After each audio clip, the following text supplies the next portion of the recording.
So we are in an electrician lab. As you can see in the background, we've got a whole bunch of lab volt equipment in here. So electrician is 4 periods. First period, second period, third period.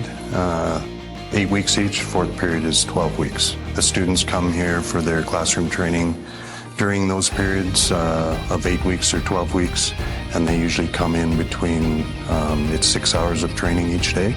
Like a lot of our trades here at Lakeland College, opportunities for these students is open, and industry partners are begging for students. We've got all the equipment needed for the students to learn their trade, and we're confident when they leave Lakeland College.